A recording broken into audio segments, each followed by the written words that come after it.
Hey, I know I've posted a lot this week, but I had a request for a video, so shout out here to Shroffity Shroff Shroff for requesting a video, and this is truly aimed up at the top at Latin 4 and AP. However, that said, if you are in one of the lower levels, Latin 1 or Latin 2, particularly right now while I'm filming for Latin 2, the beginning of this video is actually probably a pretty good review. It's, as you can see here, about parsing, how to do it, but also why we do it. So a lot of this stuff I have talked about in other videos. This is one video that kind of encapsulates all of it. Because of that, it's going to be kind of long, all right? Like longer than maybe all my other videos, but it's touching on to a lot of things, all right? But I'm going to try to make it quick. Um, Especially because I'm tired. It's Friday, and this is actually my second run at it because I definitely found some mistakes right at the end, like when I was 25 minutes in. See if we can make this run faster. All right. So let's start off with nouns. Nouns are arguably the most important thing to parse.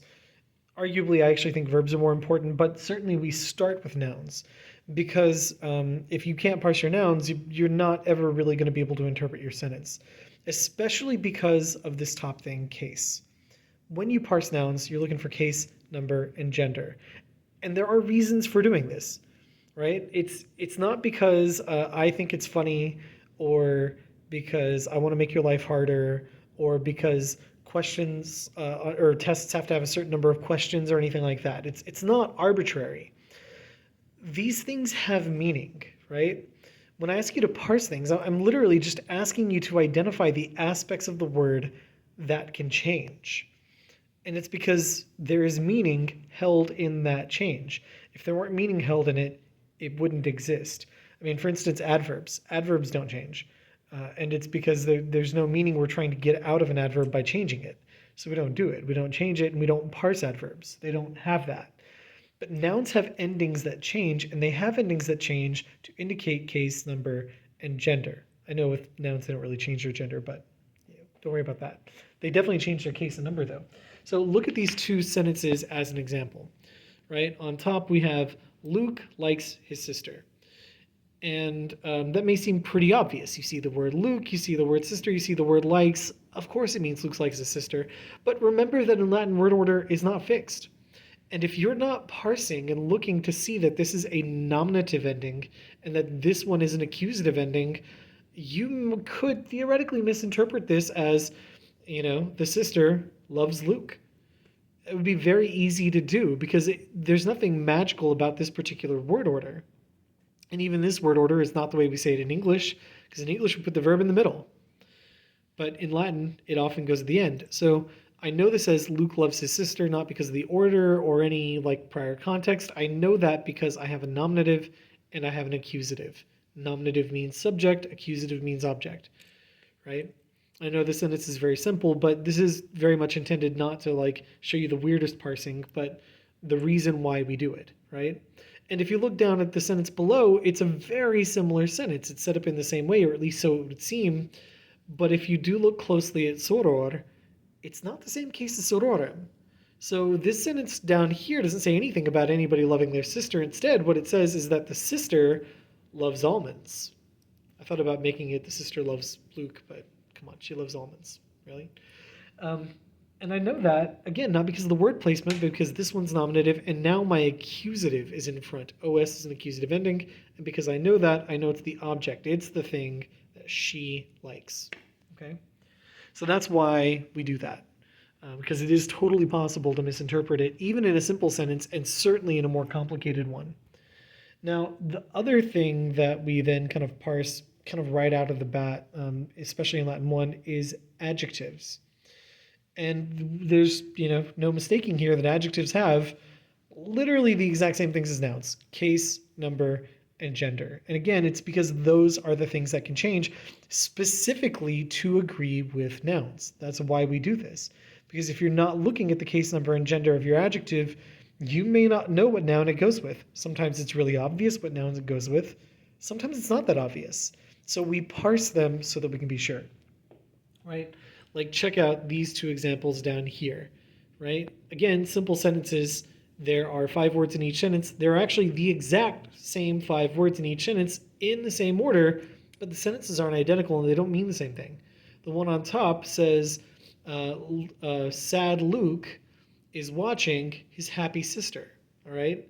And again, I don't just know that because I know the meanings of the words. I know that specifically it is sad Luke doing the watching because Tristis is nominative singular masculine, just like Luke.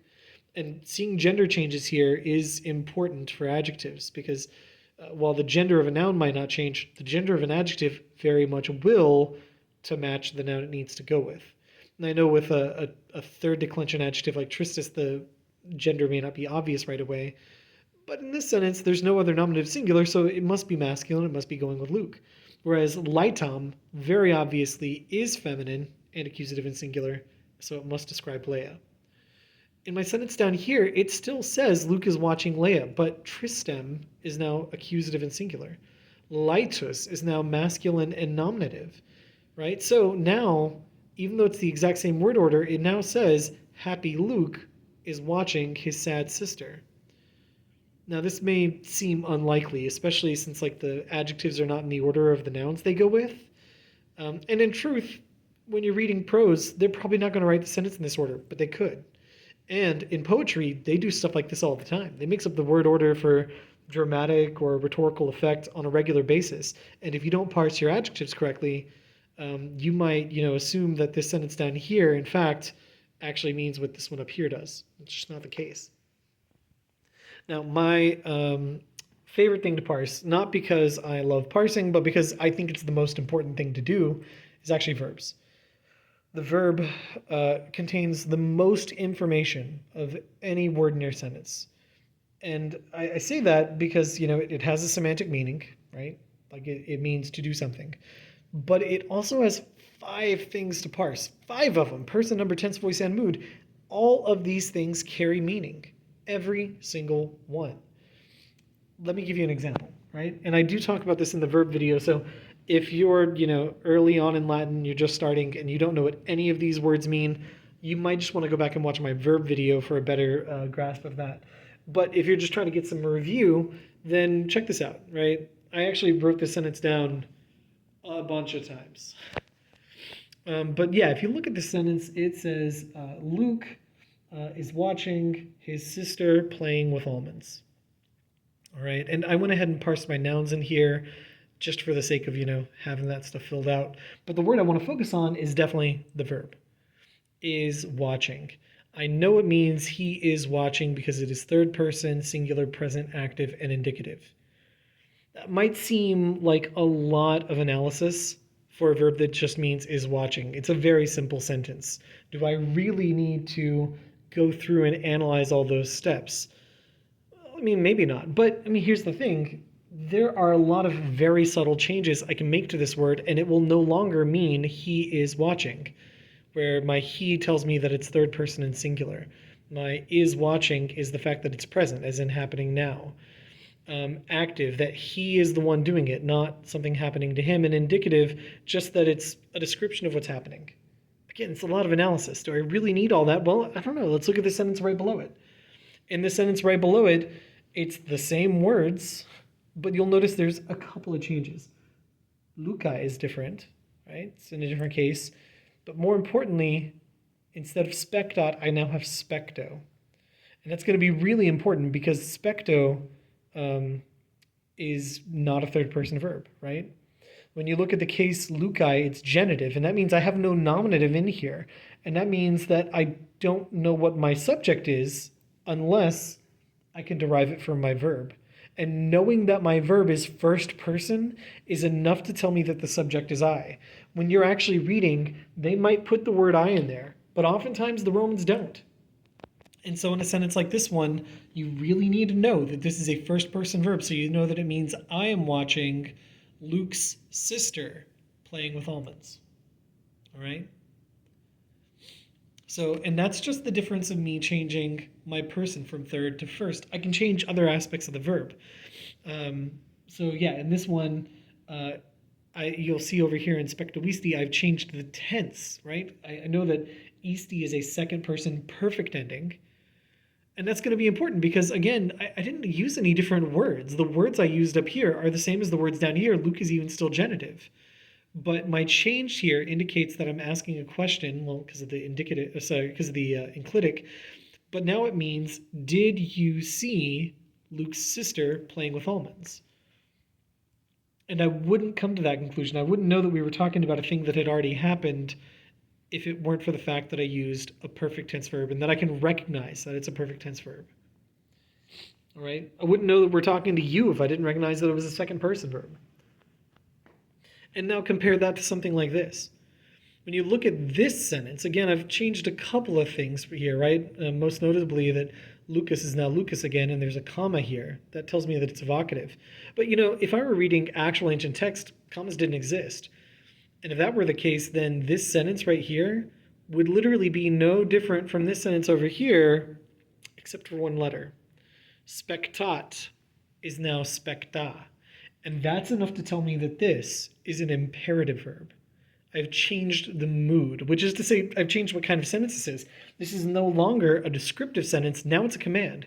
And so I'm saying, Luke, watch your sister playing with almonds. I'm telling him to do it. And I can recognize that by parsing the mood of my verb. All right? And again, there's still more things we can change. I haven't dealt with voice at all. So let's see an example with voice. Latin 2, at the time of this filming, is actually delving into voice a lot. So if you look at this one, my verb is changed to spectare serat. And so Luke is still my subject like he was in some of these other versions of the sentence. But now he's not doing anything. It's happening to him. Luke is being watched playing with almonds. But he's being watched a sorore by his sister. And that's the difference the passive makes. All right? Or I probably should say, did I say had been watched? I hope I said had been watched. I do want to make sure that it's in the pluperfect, something that had happened. Anyway, last example I have down here, again, I've gone back to the active, I've gone back to the present, but I've changed my mood again. And the change is so subtle, right? It's just this letter E before my ending. But again, that's why parsing is important, because that one little subtle change, in a sense that otherwise looks almost identical to 2 or 3 of the others we've already seen, makes it mean something very, very different. Now this is a suggestion or like a polite command. It says, Luke, let's watch your sister playing with almonds. And that's a pretty big interpretive difference based on just, one little letter change. That E is enough to do that. So that's why verb parsing is so incredibly important. Now, there was in all these sentences about, watching his sister play with almonds, there was a word that I never underlined and didn't parse, and that was ludentum. I know it was ludens in one of these, but the rest of them was ludentum.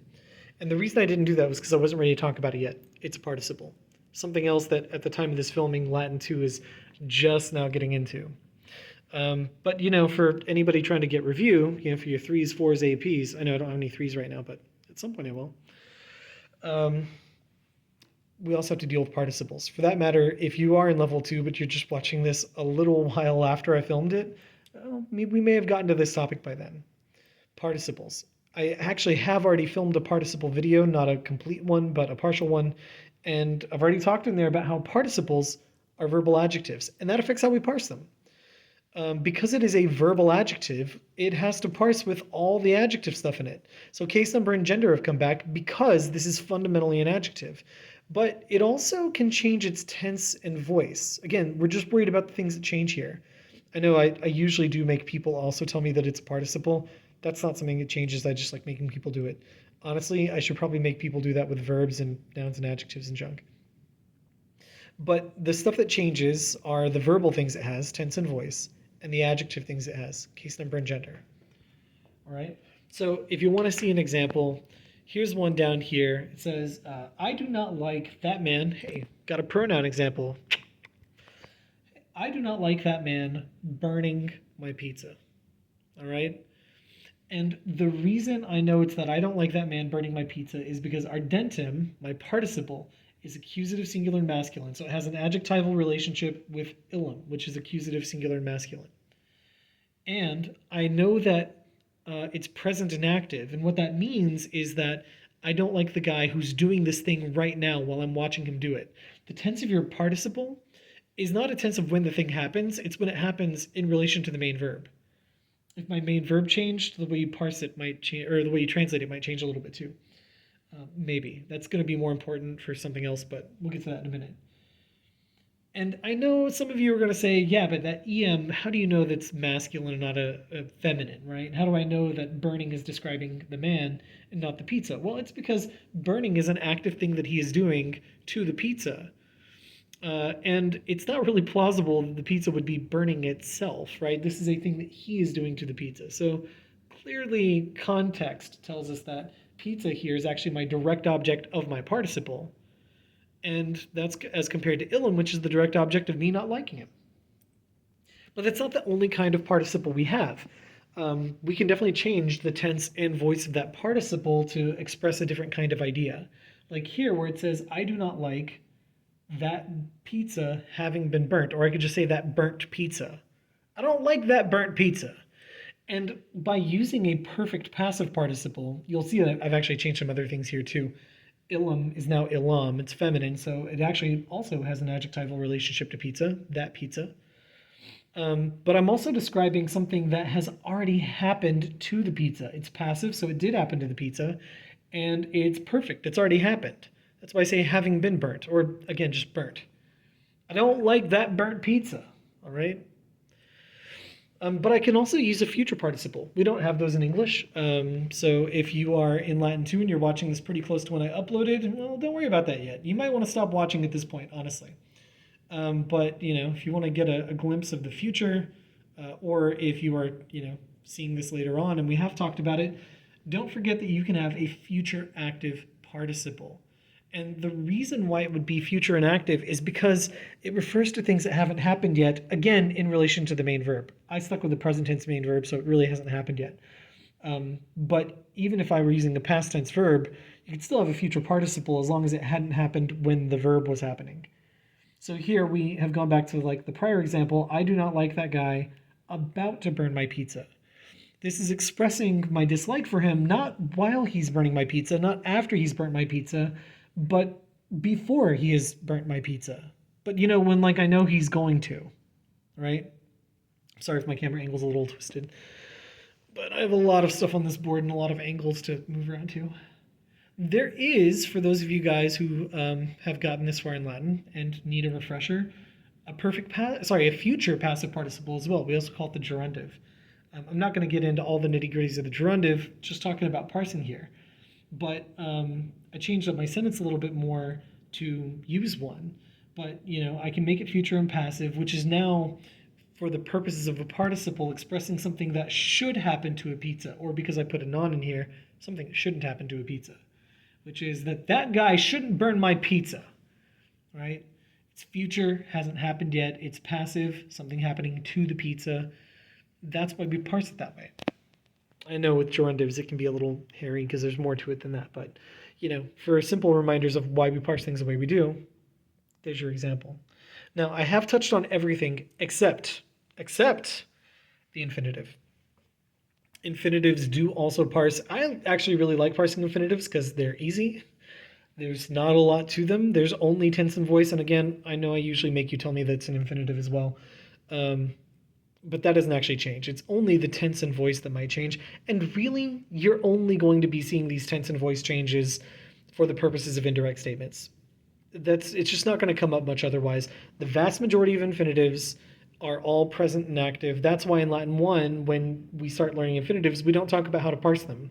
Because all the infinitives you see in Latin 1 are present and active. We don't start talking about parsing infinitives until these things start to change. Because that's what parsing is for. It's for identifying those aspects of the word that change. And that's basically in indirect statements, right? So if you need to see a sentence with an indirect statement as an example, here's one. I saw that your cat was stealing my almonds. All right, and again, I went ahead and parsed the extra words in here. And for my example, in all the versions of this, I stuck with weedy, first person singular, perfect tense verb. And again, the tense here, kind of like with a participle, the tense of the infinitive is not when the thing is happening. It's when it happens in relation to the main clause. So it's not saying that the cat is stealing the almonds right now. It's just saying that she was doing it when I saw her. All right?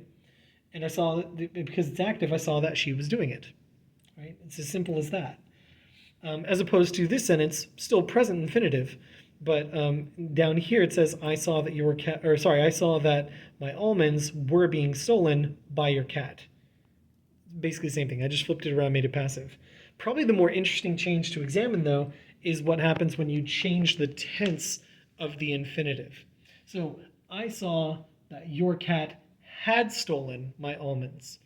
I have a perfect infinitive here, and the point of using the perfect infinitive and the value in being able to identify it is to show that I'm expressing that it had already happened when I saw.